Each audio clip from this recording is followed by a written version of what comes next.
وصلى الله على نبينا محمد وعلى آله وصحبه أجمعين.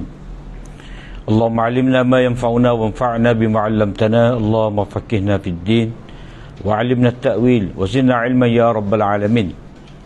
رب اشرح لي صدري ويسر لي أمري واحلل عقدة من لساني يفقهوا قولي. سبحانك لا علم لنا إلا ما علمتنا إنك أنت العليم الحكيم ولا حول ولا قوة إلا بالله. Kita masuk kepada bab yang ke-15, bab mafasidul atham, pengaruh dosa yang memudaratkan. Qala al-imam musannif rahimahullah wa'lam anna al-kabirata was-saghirata tutlaqani bi'tibarain ahaduhuma bihasabi hikmatil birri wal ithmi wa thanihima bihasabi syara'i wal manahij al-mukhtassah بعصر دون عصر. أما الكبيرة بحسب حكمة البر والإثم فهي ذنب يوجب العذاب بالقبر وفي المحشر إيجابا قويا ويفسد الارتفاقات الصالحة إفسادا قويا ويكون من الفطرة على الطرف المخالف جدا. والصغيرة ما كان مظنة لبعض ذلك أو مفضيا إليه في الأكثر أو يوجب بعض ذلك من وجه ولا يوجبه من وجه كما ينفق في سبيل الله وأهله جياع فيدفع رذيلة البخل ويفسد تدبير المنزل. وأما بحسب الشرائع الخاصة فما نصت الشريعة على تحريمه أو عدا الشارع عليه بالنار أو شرع عليه حدا أو سمى مرتكبه كافرا خارجا من الملة إبانة لقبحه وتغليظا لأمره فهو كبيرة. Ambil maklum bahawa dosa besar dan dosa kecil diungkapkan dalam dua perkiraan. Salah satunya adalah menurut hikmah di sebalik kebajikan dan dosa. Kedua, menurut hukum dan peraturan ilahi yang dikhususkan untuk satu masa dan bukan umum untuk masa yang lain. Jadi Imam Waliyullah ni dia seperti ulama yang terdahulu yang mensabitkan bahawa ada dosa besar, ada dosa kecil. Ini sepakat ulama Islam lah. Tetapi setengah daripada Sufiyah, dia kata tak ada istilah dosa besar, dosa kecil, tak ada. Sebab semua ni bila derhaka pada Allah Ta'ala, maka jika dosa berlaku, tak ada besar, tak ada kecil, itu salah. Itu bercanggah dengan hadis lah. Sebab Nabi ada sebut akbarul kabair. Di antara dosa besar yang paling besar, kita baca dah dalam bab sebelum pada ni, itu syirik pada Allah Ta'ala. Yang paling besar sekali. Itu dia Allah Ta'ala tidak ampunkan. Kemudian derhaka kepada dua ibu bapa. Lepas tu meniduri isteri jiran. Itu mana paling besar sekali. Besar dah, tapi besar lagi. Jadi dosa tu dia seperti mana kita bicara ni, dia ada martabat dia. Jadi Imam Waliyullah balik semula berkenaan dengan dosa ni, iaitu ada dosa besar dan dosa kecil. Maksudnya di sini besar tu sebab apa? Kecil tu sebab apa? Jadi secara umumnya besar tu kerana kesal dia. Kerosakan tu ataupun fasad tu, bunuh mudarat tu dia lebih besar. Maknanya natijah daripada dosa besar, maka kesal dia tu besar, keburukan dia tu besar. Dosa kecil, keburukan dia tu kecil sikit.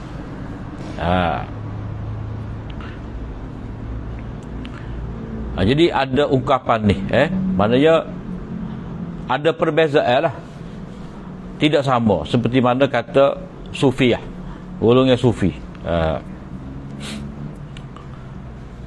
Salah satunya, mana perkiraan yang pertama menurut hikmah di sebalik kebajikan dan dosa. Maknanya hikmah, ada perkara kebaikan yang dianjurkan oleh syarak adalah maslahat yang ada di sebalik kebajikan tadi. Macam semaya, puasa, zakat, semua ni perintah Allah Ta'ala, di sebalik itu ada maslahat. Semaya supaya kita ingat pada Allah Ta'ala, kita bersyukur pada nikmat dia. Maknanya kalau orang tu tinggal semaya, dia tidak bersyukur pada Allah Ta'ala dan dia lupa pada Allah Ta'ala. Jadi bila lupa pada Allah Ta'ala, tidak bersyukur pada Allah Ta'ala, ni berat.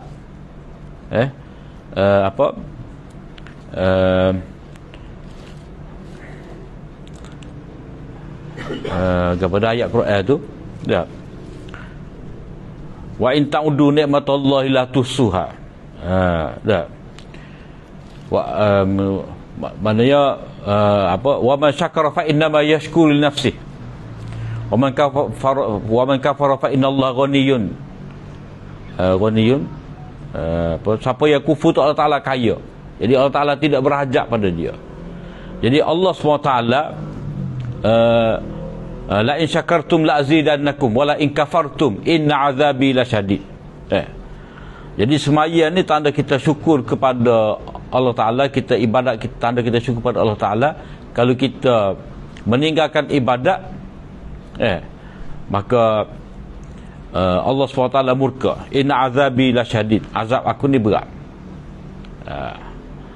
Jadi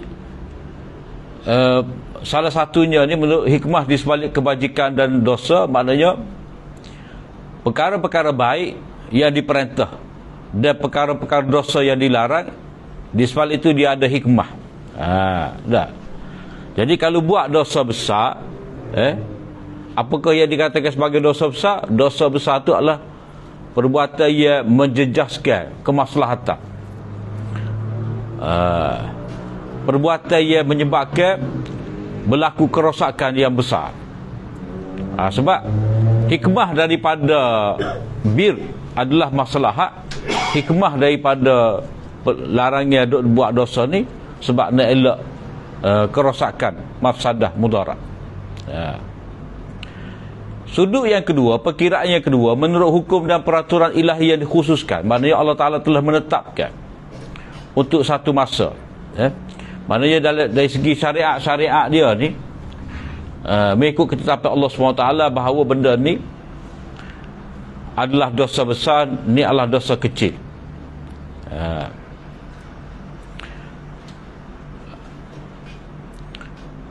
Adapun dosa besar, dosa besar ni menurut hikmah di sebalik kebajikan dan dosa itu adalah dosa yang menyebabkan azab kubur. Dan pada hari kiamat, yakni pada mahsyar, mana ada azab di kubur dan di pada mahsyar. Maknanya kalau dalam hadis kita baca, dalam Quran yang kita baca, sebut azab, baca ma salakakum fi saqar qalu lam nakum minal musallin walam nakun nut'imul miskin. Dah. Bila ditanya kepada ahli neraka ni, pasal apa kamu duduk dalam neraka? Dalam neraka sakar. Mereka menjawab, kita ni bukan orang semaya. Kita tinggal semaya, bukan orang semaya. Jadi sebut ada azab tu, azab yang berat. Dah. Itu berarti perbuatan yang meninggalkan semaya tu adalah dosa besar. Dan nota nombor kita ni 387 ni menyebabkan azab kubur ni, seperti tidak menjaga kebersihan ketika buang air kecil. Dia tak basuh spoiler ni lah. Dah, dia kecing di makuk tu, dia pakai gitu je, zik semula, seluar dia. Jadi dia tidak istinja, tidak berhati-hati ketika buang air kecil tu, ngecik ke tempat yang lain. Jadi syariat ni dia jaga benda ni, sebab nak buat air tu kena ada tempat yang dituju, supaya tidak mecik. Dan bila mecik ni dia baulah. Sebab itulah kalau negeri Islam tapi tidak bertamadun tu, kita boleh tengoklah di dinding-dinding tu hacing. Kalau kita duduk di Pakistan tu, dinding tu dia dua kala. Dia ada kala dia. Kala orang tu. Kala orang tu kisih.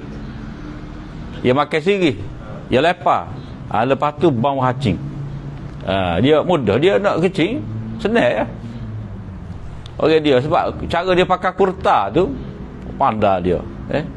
Pakai kurta dia pelonggar seluar pijama dia tu. Dah. Dia adalah teknik dia tu. Kita tengok sudah sesat. Dia turun bah. Kita naik bah sekali dengan dia. Dah. Kita dah tengok muka berhenti di padai pasir. Dah. Berhenti di padai pasir. Ya mudah. Bukan selok kayu kurta dia, kayu kurta dia labuh aja, jadi hatu hak tutup bahagian belakangnya orang tak nampak. Jadi dia boleh mana-mana tempat dia suka tu dia boleh. Kalau hak ngaji tu istinja. Ya. Mana kalau kata berhenti di tempat-tempat berhenti di padai pasir kau gapo kau. Bolehlah dia istinja dengan batu tu. Dah. Tapi kalau tepi jalan tu orang tak ngaji tu. Orang tak ngaji tu dia pakai situ je. Kau gitu je.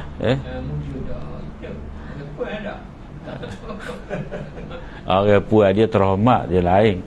Orang perempuan dia jaga. Orang lelaki. Dia macam orang putih jugalah, orang putih kan. Tandah untuk tempat buaya kecil tu dia makuk caca gitu. Jadi nak cuci air basah ke mana? Asal di tanah Malaysia kita ni ada tempat kecil caca. Ada. Di Malaysia ni. Patutnya tak ada. Tapi di Pakistan Pakistan sana ada. Di masjid mana? Ni kita kata di tandah tu, mana caca pak makut caca? Ada. Dalam masjid India.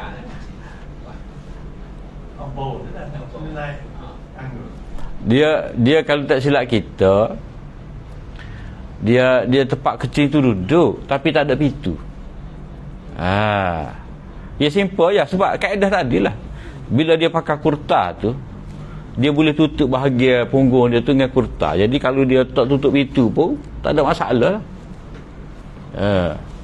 Kita umum tengok kalau di Pakistan kok, dia apa, untuk buai besar memang kunci pintu. Kalau untuk kecil ni dia pakai gitu je, tak ada pintu. Sebab dia boleh jaga aurat.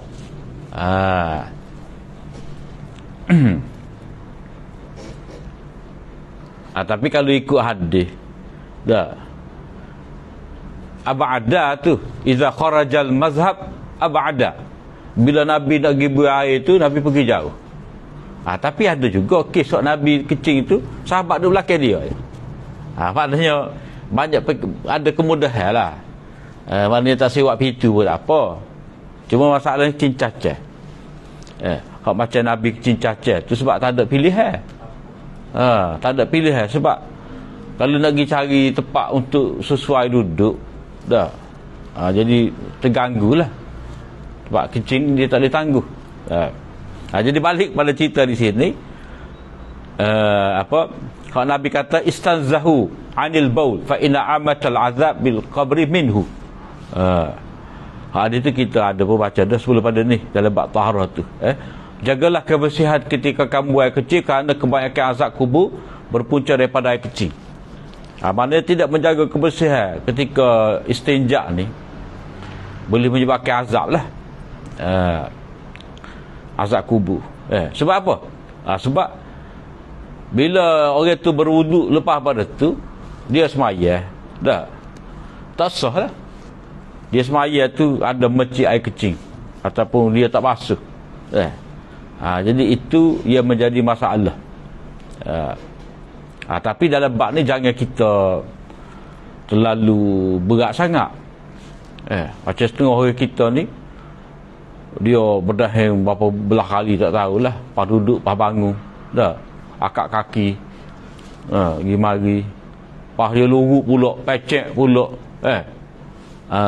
Waktu tu tidak ada hadis, tapi hadis tidak sahih. Hak Nabi hak kata suruh retak luruk ke apa semua tak sahih. Sebab apa? Sebab itu mudarat lah. Menyebabkan was-was pula.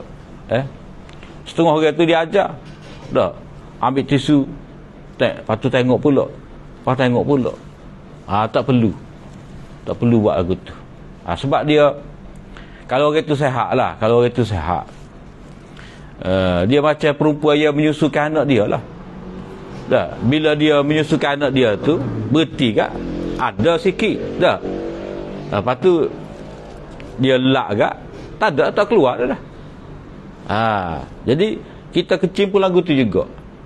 Bila kita berhenti kecil kak, kita basuh, kering lah. Ada. Lepas tu, kalau ada dalai tu, tak kira dah. Ada dalai, kalau kita cek tengok ada dalai, dia tak tubik luar. Melainkan kalau kita duduk suruh kecing, tu ada masalah lah pula. Kalau dalam keadaan biasa, dalam keadaan biasa dia tak perlu. Tapi kalau kita jawi, kalau kita arak dia ajar tu kaedah tu, susah lah. Macam kita Bidayatul Hidayah Ghazali, Imam Ghazali, dia ajar kena cek ke apa semua, kena luruk ni. Jadi benda tu dia bergantung, sebab dia berdasar kepada riwayat yang tidak sahih. Sedangkan kebanyakan riwayat maknanya basuh je. Basuh ya. Jadi orang panggil istilah istibrak tu maknanya jadi terlalu suka pula. Sungguh tu jalan 40 kali. Tak perlu gitu. Dan pada hari kiamat ataupun pada mahsyar, maknanya ada hukuman. Maknanya orang tu macam tidak bayar zakat dah. Tidak bayar zakat. Kalau kambing dia tak bayar tu, dia akan pikul. Dalam keadaan kambing tu begitu besar, begitu gemuk, dia tebak pula dengan suara yang kuat. Lepas tu kalau orang yang curi tanah orang, alih batu nada, man akhadha shibran, orang ambil sejekar ya tanah jiran dia, maka dia akan memikul apa bahagian tanah dia ambil tu dengan 7 lapis bumi. Tu tak boleh nak bayar lah. Jadi kalau sejekar kira hak sejekar ni siapa mana? Dah enggak siapa mana? Berapa kaki? 40 kaki. Jadi 40 kaki kau ni kira orang dalam sabu ard, sabu ardin, 7 lapis. Jadi dia kena pikul. Jadi Imam Walillah nak beritahu di sini, dosa besar ni maknanya dosa tu diberi ancaman, orang tu akan mendapat azab sejak daripada kubur, daripada mahsyar. Hak dalam neraka tu tak sekira lah. Itu dia punya kaedah di sini. Dosa yang menyebabkan azab kubur, azab mahsyar, belum dikira lagi azab di dalam neraka. Dan dosa besar juga dosa yang sangat memudaratkan irtifaqat, dosa yang merosakkan irtifaqat yang baik.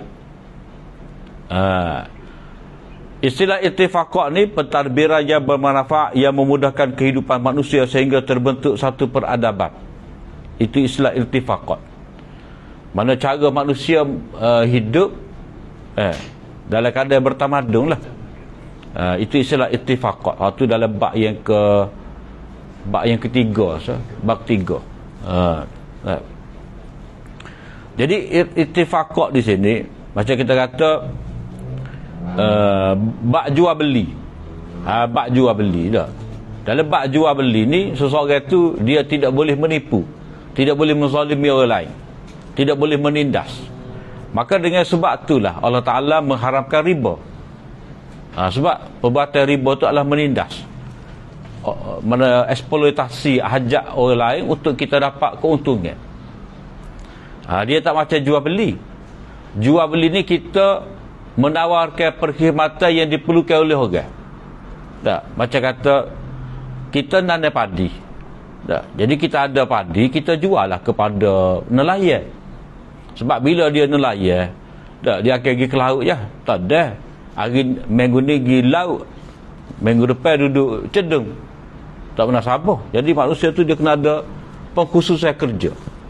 Jadi bila dia buat satu perkara, untuk hajat dia, maknanya nelayan cari ikan. Tapi untuk mendapatkan beras, gula, minyak, kayu api, jadi dia berhajat kepada orang. Maka nak mencapai hajat tadi, disyariatkan jual beli.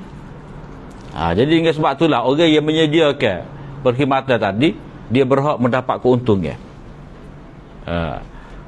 Tetapi orang yang ambil riba ni, dia tahu orang tu terdesak tak ada pitih, dia kata boleh, kena bayar balik modal campur dengan bunga dia. Bila lebih hak masa, tak bayar juga, naik bunga, berganda lagi. Jadi itu eksploitasi hajat orang. Jadi orang yang buat nega, orang ada riba ceti ni, dia tak pandang nega. Dia tak pandang nega, tapi dia nak keuntungan. Sedangkan syariat nak di kita ni, hak Nabi, hak dalam hadis Khadijah puji Nabi tu, wa taksibul ma'dum. Wa taksibul ma'dum ni, mana kamu memberi peluang pekerjaan kepada orang yang tak ada pendapatan. Jadi macam contoh, orang kita ni dia pandai. Budak-budak tu daripada tempat kemahiran dia pandai, tapi tak ada modal. Jadi kita pun modal ke dia. Jadi mana kita tolong dia. Jadi orang hak ceti ni dia tak pandai nega, tapi dia nega pitih. Jadi nega pitih ni dia tidak ada risiko rugi.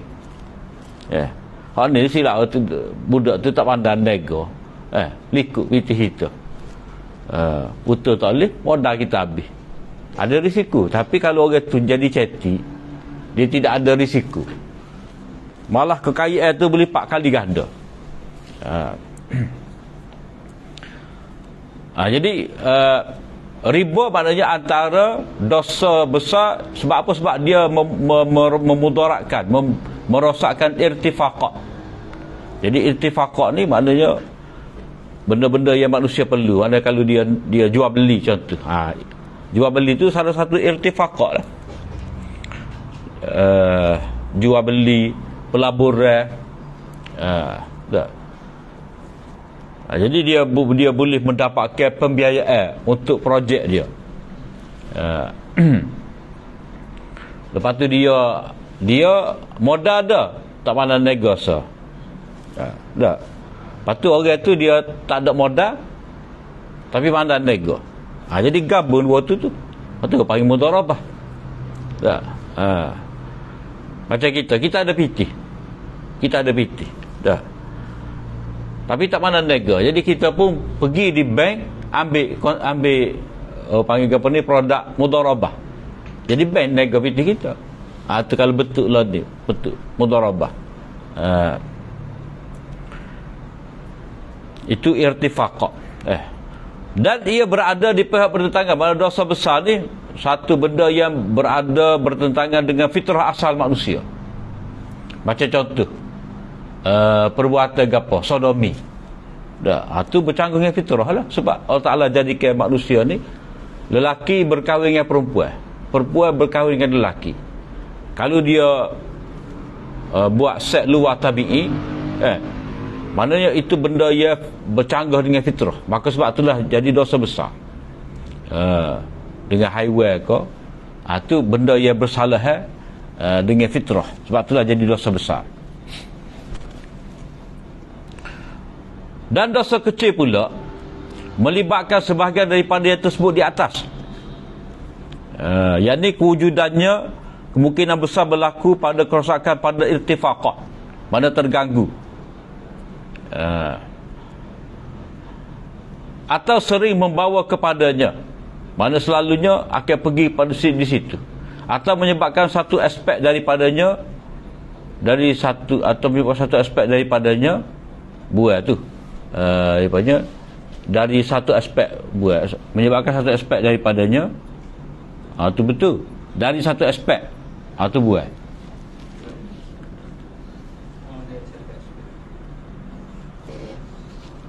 Tetapi tidak dari yang lain. Contoh, seperti orang yang mendermakan harta jalan Allah, satu bentuk kebajikan, sedangkan keluarganya kelaparan. Ni salah juga ni. Oleh itu dia menolak sifat keji kebakilan, tetapi dalam masa yang sama memusnahkan tadbir rumah tangga. Jadi dia tak ada aulawiyat lah di sini.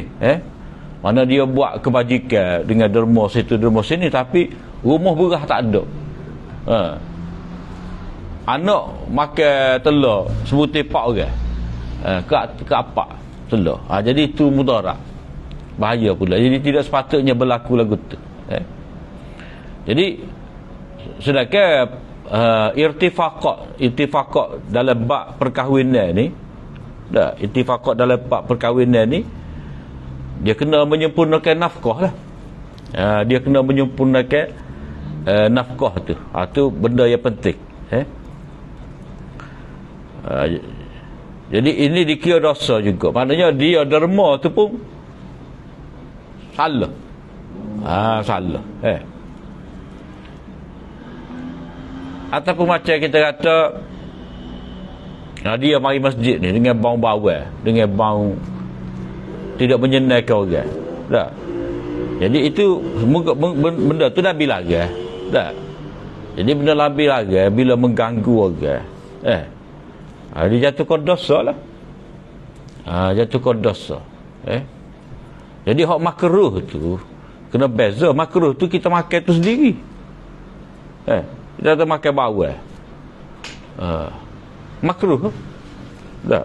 Sebab bau. Tapi bila kita pergi dengan tak bersih mulut, tak duduk semaya tepi orang pula, tu dia tidak kata makruh dah tu. Dosa. Siapa orang tak boleh khusyuk semaya. Macam contoh kita, kita pukul 8 pagi. Tak. Masuk pukul 8 pagi tapi turun pukul 7 lagi. Tak. Petai karang pukul 4.30 tu singguh mayasa. Yang baju tak ada. Akad takbir tu buka kepok tu. Kelai orang. Jadi kalau kiranya tidak sepatutnya dia berjemaah hasar di masjid tu. Melainkan dia mandi, dia pakai baju bersih molek, dia semaya lah. Tapi kalau dia orang pakai pakaian kerja, dah. Tu nanyalah pada orang yang setiap kali semaya dia mandi, setiap kali semaya mandi. Jadi benda tu diambil kira. Terutamanya orang kerja tempat tak ada aircon. Kalau ada aircon ni tak apalah. Tak ada perlu. Sebab itulah hak Nabi suruh mandi jadi wajib mandi nak pergi semaya jemaah tu. Hak peringkat mula-mula ni orang Islam masa tu dia tak ada baju, orang susah masa tu. Tak. Kalau adanya kulit kambing. Jadi kulit kambing tu jadi pakaian. Tak. Mari tempat kerja semaya jemaah bumbung tu rendah. Tak. Pakai pula baju bulu kambing. Kira lah. Baju bulu kambing. Sekala duk makan susu kambing, daging kambing. Tu yang Nabi suruh mandi tu. Jadi peringkat awal mandi untuk semaya jemaah wajib. Jadi hukum ni bila kita tengok dalam hadis tu dia macam pelbagai. Jadi sebab ada banyak benda yang diambil kira. Kalau kita tengok dalam fiqh ni, kadang nampak statik sangat. Macam contoh hukum berkahwin. Hak tu kata sunat, ni kata wajib. Jadi macam tidak ada satu apa sebab yang jelas nak kata sebab apa sunat. Hak tu pula kata antara nikah dengan bujang ataupun penumpuan untuk ibadat lebih afdal lagi menumpukan ibadat daripada berkahwin. Sedangkan berkahwin ni dia benda besar. Benda besar. Sehingga ada ulama kata asal pada berkahwin ni wajib. Dia startnya wajib. Lepas tu tak jadi wajib tu bila keadaan tertentu. Katalah dia tak ada syahwat. Tak ada syahwat. Dia tak boleh nikah tu. Sebab ada dia akan jadi makruh ataupun haram. Kalau kata dia nikah dengan perempuan tak ada syahwat juga, tak apalah. Pakai tidur suku-suku. Tak. Dia nikah tapi tidur suku-suku, tak ada erang. Tak ada masalah lah. Tapi kalau dia nikah dengan perempuan yang masih lagi muda, Tak, dia tak ada syahwat, nikah dengan perempuan muda. Tu bahaya tu. Tak boleh memudaratkan isteri. Jadi hukum perkahwinan ni dia banyak sudut. Kita tak boleh kata berkahwin wajib, sunat, harus. Dia kena tengok keadaan orang. Sebab itulah kalau mufti dia bila dia ambil kes, orang bertanya pada dia ni, dia tengok keadaan barulah dia bagi hukum. Dia semacam doktor jugalah. Kalau doktor ni dia tanya awak makan gapo, bila lagi, tidur lagu mana, buat air lagu mana. Lepas tu sesuai ubat ni. Tak. Tapi kalau kita mana jadi doktor ni, kita boleh sebuti, kita baca. Gua ni ubat, gua ni ubat. Kita pun makan. Tak adil, bahaya. Supaya ikut kita, kalau kita ada masalah, kita cari segi oleh kita. Tak. Ataupun tanya kepada alim, orang lebah atau cukup masuk dalam pengajian, dia kata tak boleh lagu ni dosa, orang tak boleh wajib. Padahal kalau kita tanya orang alim yang lebih berkelayakan, ada perincian dia tu. Gini kalau lagu ni tak apa, gini tak boleh dah. Dia ada benda yang dia ambil kira. Sebab Nabi ni dia bila dia menentukan hukum tu, dah ada latar belakang, ada sebab kepada penetapan hukum tu. Jadi dia bersedekah tadi, dah menyebabkan isteri keluarga dia kelaparan. Ini merosakkan tadbir rumah tangga, ataupun dalam istilah dipanggil tadbir manzil. Jadi kita dalam hukum ahkam ni, dia ada tahzibun nafs, penyucian jiwa. Kemudian dia pergi kepada tadbir manzil, aturan rumah tangga. Kemudian dia pergi pada siasah madaniyah, pentadbiran negara. Lepas tu dia ada pentadbiran antara bangsa, antara negara dengan negara lah. Macam kita ni, peringkat tazkiyatun nafs, penyucian jiwa tak beres lagi. Masalah ni syirik atau tidak syirik, ni tak apa, tu tak selesai lagi. Lepas tu pentadbiran rumah tangga, nikah kena cukup syarat, ijab qabul gapo kena detail, tu tak beres lagi. Apa tak lagi nak selesai masalah antara bangsa ni dengan Palestin, ni pun tak beres juga. Jadi banyak perkara tak beres, tak jelas. Adapun menurut syarak, menurut hukum syarak yang khusus, dosa besar adalah, maknanya kalau kita tengok dalam perbahasan kitab, jadi kitab orang panggil kitab kabair. Asal ada ngaji tak kitab kabair tak? Ibnu Hajar ke Zahabi? Zahabi. Kitab Zahabi 70 dosa besar. Ya benar. Lepas tu Ibnu Hajar pun ada juga, Az-Zawajir. Jadi kalau mengikut ta'rif yang dikatakan dosa besar ni gapo, ni kalau ikut penentuan dalam ilmu usul fiqh lah. Penentuan dalam ilmu usul fiqh, dosa besar adalah suatu yang secara khusus diharamkan oleh syarak. Mana harrama, ada kalimah harrama. Macam hurimat alaikumul maitatu waddamu walahmul khinzir, diharamkan kepada kamu. Allah Ta'ala sebut dengan jelas, diharamkan makan bangkai.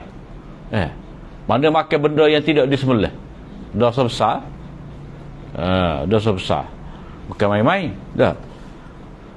Makan bangkai, makan babi. Jadi benda ni benda ia besar. Sebab Allah Ta'ala kata hurimat, diharamkan. Begitu juga hurimat alaikum ummahatukum wa banatukum wa akhawatukum, nikah dengan ibu, dengan adik-beradik, dengan mak saudara.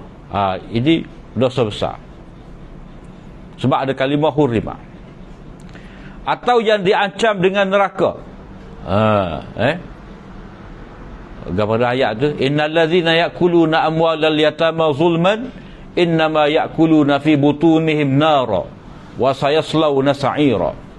Sesungguhnya orang yang memakan harta anak yatim dengan cara yang zalim, sebenarnya dia memasukkan dalam perut dia tu api neraka, dan dia akan disela dengan api neraka. Maknanya tubuh dia tu akan diletak ke api neraka, lepas tu letak depan neraka.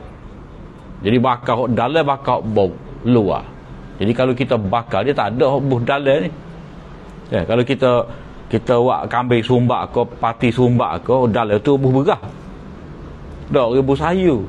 Ni buh api, luar tu api pula. Maknanya bila syariat, bila Quran kata lagu tu, maknanya itu dosa besar. Makan harta anak yatim ni besar dosa je. Sebab dia bercanggah dengan irtifaqah jugalah.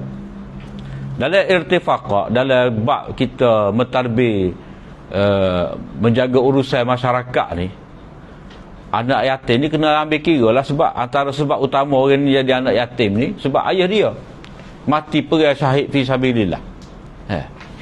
Jadi bila ayah dia mati syahid fi sabilillah, ayah dia ada harta ghanimah dia dapat. Jadi adik-beradik ataupun wari-wari ni pakat ambil. Dulu orang jahiliah kata hak boleh terima saka ni hak boleh pegang piti. Hak boleh naik kuda, boleh pergi perang. Jadi budak umur 12, budak umur 10 tahun, orang tua umur 80, tak pergi perang dah. Jadi hak besar-besar dia ambil. Jadi itu kezaliman. Jadi menyebabkan kebajikan anak tu bila dia besar nanti tak ada harta untuk dia. Sedangkan harta tu kiwam, tonggak kehidupan. Jadi sebab itulah Allah Ta'ala murka. Allah Ta'ala syariat menetapkan makan harta anak yatim ni dosa besar. Sebab memudaratkan anak tu bila mana dia besar nanti. Sebab bila dia besar, dia nak ngaji, dia nak nego ke, dia nak berkahwin ke dengan harta-harta ni lah. Jadi memakai harta anak yatim tu termasuk dalam bab merosakkan irtifaqat juga. Atau yang diancam dengan atau menetapkan hukuman hudud, ada had, ada hudud. Macam hukum zina, hukum mencuri, ada. Faqta'u aydiyahuma, potong tangan. Tak. Wasariq wasariqatu faqta'u aydiyahuma, pencuri lelaki, pencuri perempuan, potong kedua tangan mereka. Azaniyatu wazani fajridu kulla wahidin minhuma mi'atal jaddah. Penzina lelaki, penzina perempuan, penzina lelaki sebab 100 kali. Itu ada hudud, maknanya dosa besar. Atau yang dinamakan atau yang dinamakan pelakunya sebagai orang kafir.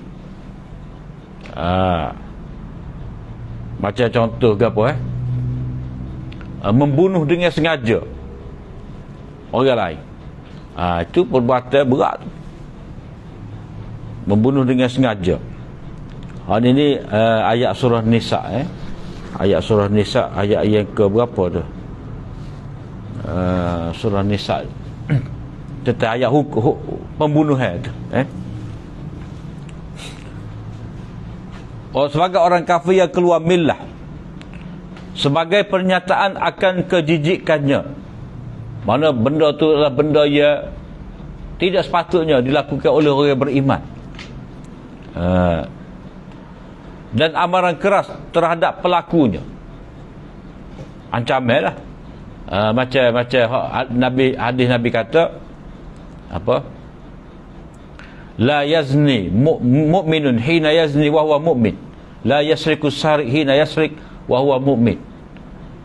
La yantahibu nahbatan wa huwa yantabiha illa wa huwa mu'min. Tidak berzina orang itu ketika dia berzina dalam keadaan dia mukmin. Mana dosa besar tu. Mana benda, bila benda tu Nabi kata tidak beriman, berarti benda tu dosa besar.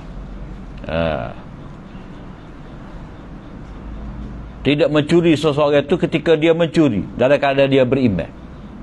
Maknanya itu ancaman keras, dipanggil taghliz, ancaman keras terhadap pelakunya. Wa rubbama yakunu syai'un saghiratan bihasabi hikmatil birri wal ismi kabiratan bihasabi syariah. Kadang-kadang sesuatu perkara itu boleh jadi dosa kecil menurut hikmah kebajikan dan dosa, dan boleh juga menjadi dosa besar berdasarkan syariat, iaitu millah jahiliyah. Wa dzalika anna al-millah jahiliyah rubama irtakabat syai'a hatta fasha ar-rasmu bihi fihim la yakhruju minhum illa an tataqatta'a qulubuhum thumma ja'a asy-syari'u nahyan anhu fa hasala minhum lajajun wa mukabarah wa hasala min asy-syar'i taghlizun wa tahdidun bihasabi dzalika hatta sara irtikabuha kal munawati asyadidah lil millah wala yata'attal iqdamu ala mithli illa min kulli baridin mutamarrid la yastahi min Allahi wala minan nas faqutiba kabiratan inda dhalik. Apa contoh dia ni?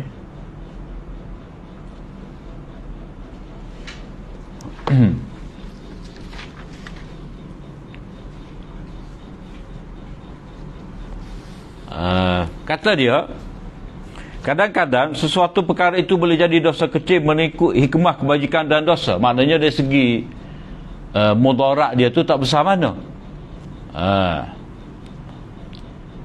Jadi kalau dilihat kepada mudarat kesan daripada dosa tadi, tak besar mana, maknanya kita boleh anggap itu dosa kecil.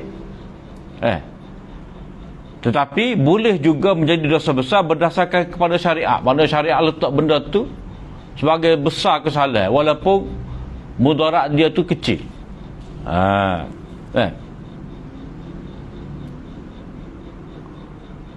Macam contoh ke apa dia, ada tak contoh di sini? Rokok. Rokok Kalau dapat kecil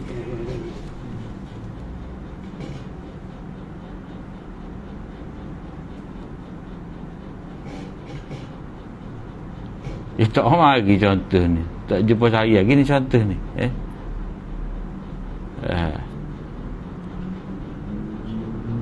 Apa contoh dia? Yang ni bagi rokok ni tak boleh. Rokok. Kalau dapat kecil dia kata. Macam contoh rokok dah. Rokok ni kalau dia isap sorang, tak ada apa. Mudarat atas diri dia lah.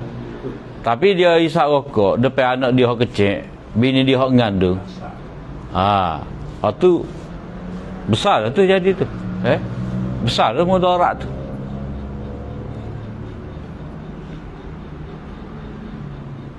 Macam contoh di sini lah, kalau kita kaitkan dengan jahiliyah ni, masalah isbal, kita ambil contoh masalah isbal. Isbal dah. Isbal ni melabuhkan kain. Jadi kalau kita tengok dia tak ada gapo isbal ni, mudarat dia tu menjejaskan ittifaqah ke tidak? Jadi kalau kita tengok tak ada latar jadi cuci. Tak? Jadi kesombongan tu. Jadi isbah tu kalau tengok sudut tengok dari sudut hikmah kebajikan dan hikmah dosa, kita akan kata itu dosa kecil. Sebab ukuran dosa besar, kita tengok dari segi mudarat tu besar, maka dosa besar. Mudarat tu kecil, dosa kecil. Jadi mudarat ia ada di sebalik isbah ni tak nampak besar. Dah. Kita tengoknya bila orang tu melabuhkan kain, sedaplah orang nega. Lebih. Kalau dia tu mari beli lebih macam. Kalau jual pada orang miskin, sikap. Orang miskin beli sikit, dia orang kaya beli banyak. Orang jahiliah dulu kalau dia jahit baju ni luah ni, besar, pakai bobeh besar gitu, nak tunjuk dia banyak piti. Lepas tu bila dia jalan, ada orang pegang tu. Jadi suku pula tugas. Tak, jadi hamba dia ada kerja, gaji dia ada kerja. Tapi dilihat pada syariat, mana syariat tu tak kena. Ini adalah satu bentuk apa ni, satu bentuk kedegilan, kesombongan. Sebab dia nak menunjuk-nunjuk kekayaan dia, menyombong. Sudut tu syariat tak sih. Sebab takabur ni, al-kibru, Allah Ta'ala kata al-kibru ridai. Kesombongan ni adalah pakaian aku. Tadi tak boleh rebut, tak boleh nak tarik hak Allah Ta'ala. Jadi bila orang tu menunjukkan kesombongan, berarti dia baca lawan Allah Ta'ala. Jadi melabuhkan kain itu adalah resam jahiliah. Kesombongan, kesombongan.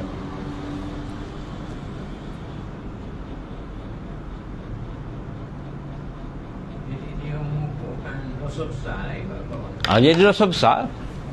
Kuyalak takabur tu. Mana dia anggap dia ni macam Tuhan lah. Dia tunjuk kaya. Tak sih bos syariat, tak sih kesombongan tu.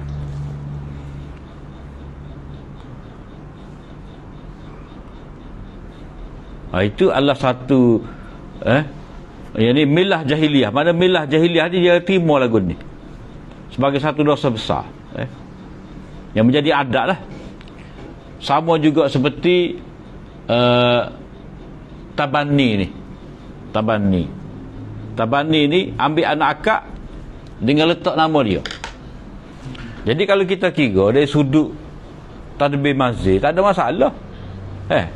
Tak ada masalah. Maknanya dah kita ambil dia, kita pegang dia, kita anggap dia macam anak kita, dia anggap kita ni macam ayah dia. Jadi boleh letaklah bank tu.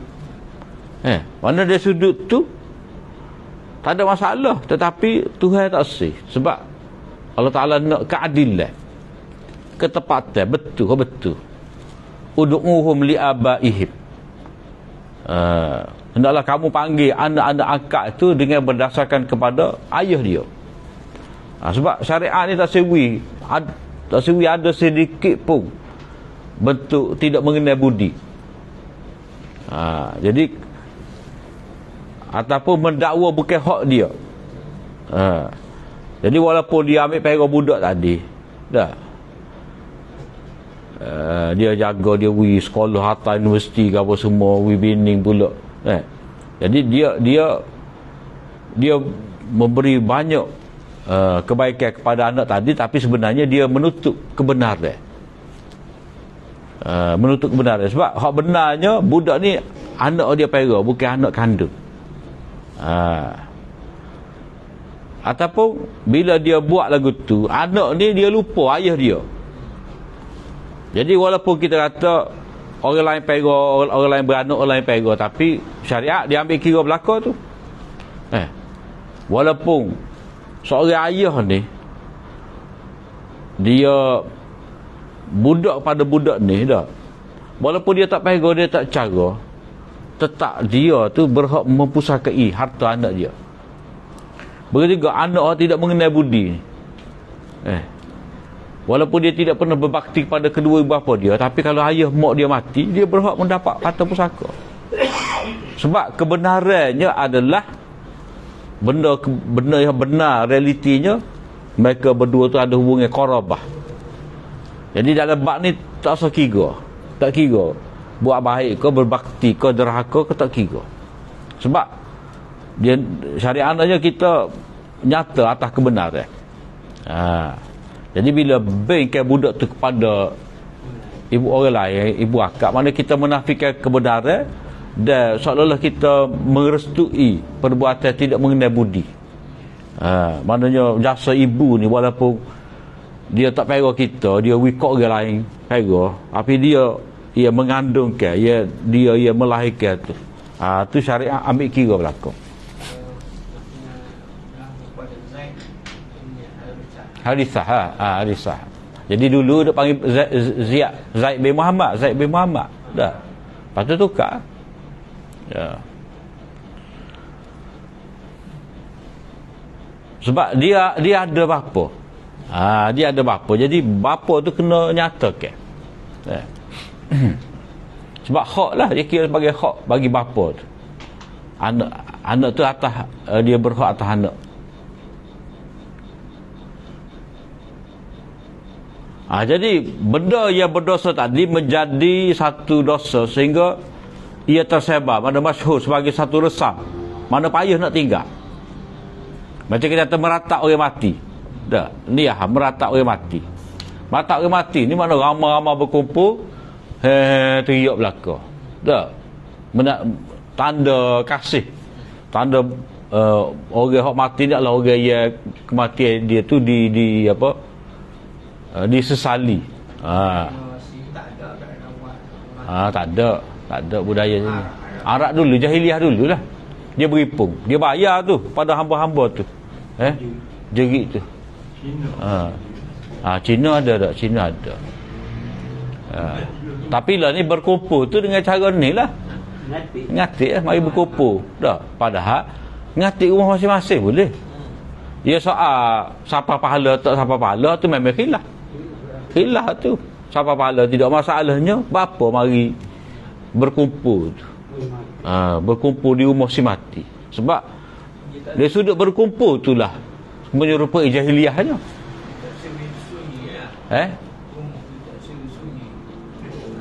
Dia sebenarnya kalau dia orang tu mati kak, balik belaka. Anak beranak mari belaka. Jadi tak sunyi itu apa? Tawil lah tu. Tuwe. Sebab kalau kita lepas Isya, orang nak tidur belakang dah. Orang nak tidur rehat muka gali kubur tengah hari tadi dah letih dah. Tak tidur, orang mari sore. Kata kalau mati malam. Dah. Pagi esok tu mari dah kan. Mari. Lepas tu malam hari pula ngatik pula lepas Isya.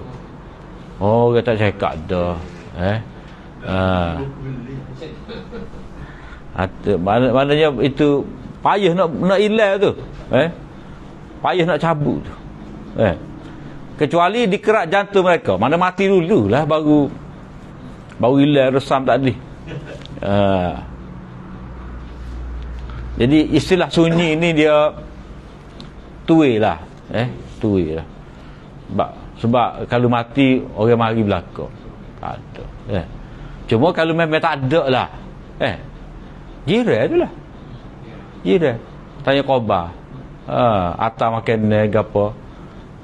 Jadi tak timbul soal sunyi. Hak adanya gagal. Gagal tu tak sesuai lah. Tetapi orang-orang itu berkeras untuk melakukannya. Mana dia degil nak juga mempertahankan benda ni, benda resam jahiliah. Sehingga undang-undang syarak melarang keras. Maknanya kalau bab meratak tadi laisa minna man darabal hudud wa syaqqal juyub. Bukan daripada golongan kita. Mana Nabi tak ngaku mak orang yang tapa pipi dan dia mengoyakkan baju dia. Mana dia tak terima takdir. Dan adanya ancaman. Macam hak Nabi kata kepada innal mayyit la yu'azzabu bi bukai ahlihi alihi. Sesungguhnya mayat itu akan diazab dengan sebab tangis saya terhadap dia. Maknanya kalau dia sebelum daripada dia mati tu dia tidak pernah pesan jangan kamu meratak, maka dia mati dan waktu meratak dia kena azab. Itu tak boleh hadis tu kalau mengikut Imam Bukhari lah. Innal mayyit la yu'adzabu bi bukai ahli alaihi. Sesungguhnya mayat itu diazab kerana tangisan. Yang ni dia tak larang masa dia hidup dulu. Maka sebab itulah syariat menetapkan adanya ancaman keras. Sehingga dia melakukan perbuatan ini seperti permusuhan yang keras terhadap agama Islam. Mana dia menetap.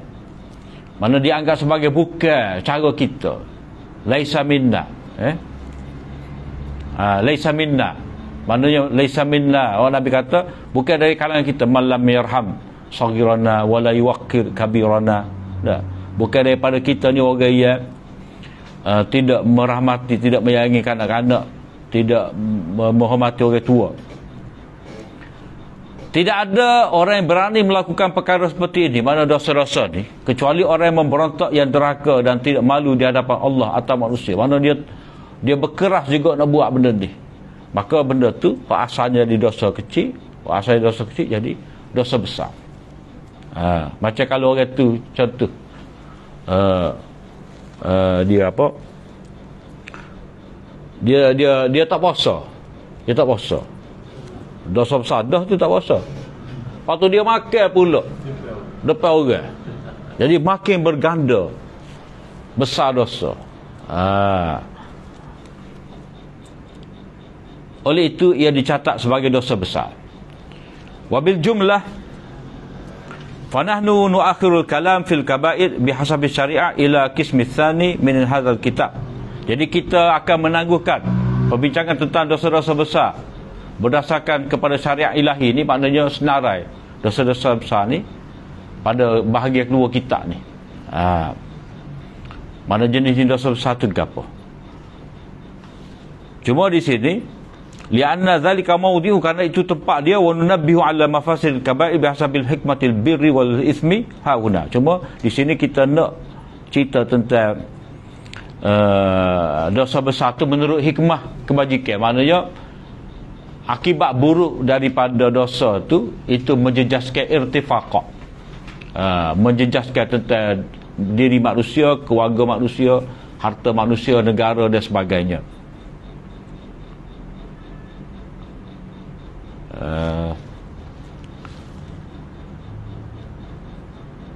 Kaman fa'alna fi anwa'il birri nahwa min zalika, seperti mana kita jelas sedikit sebanyak tentang jenis amal soleh. Maknanya sebelum pada ni bicara dah hikmah amal soleh tu sikit-sikit, hikmah puasa, hikmah semaya, hikmah zakat, hikmah baca Quran. Tapi hak tu tak detail lagi. Hikmah puasa, hikmah semaya dengan detail ni juzuk kedua kita ni. Macam hikmah semaya jemaah, hikmah zikir lepas subuh, lepas asar, dah. Hikmah istighfar sebelum pada subuh tu, dia tak ada, kita tak baca pun, tak faham. Sebab Imam Waliullah akan letak di bahagian kedua kitab ni. Kemudian hukum orang yang melakukan dosa besar. Wallahu a'lam. Panjang cerita.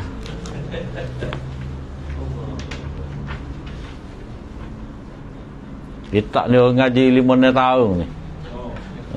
Kalau ngaji hari-hari tu rasa 2 tahun, 3 tahun untuk habis. Ni seminggu sekali.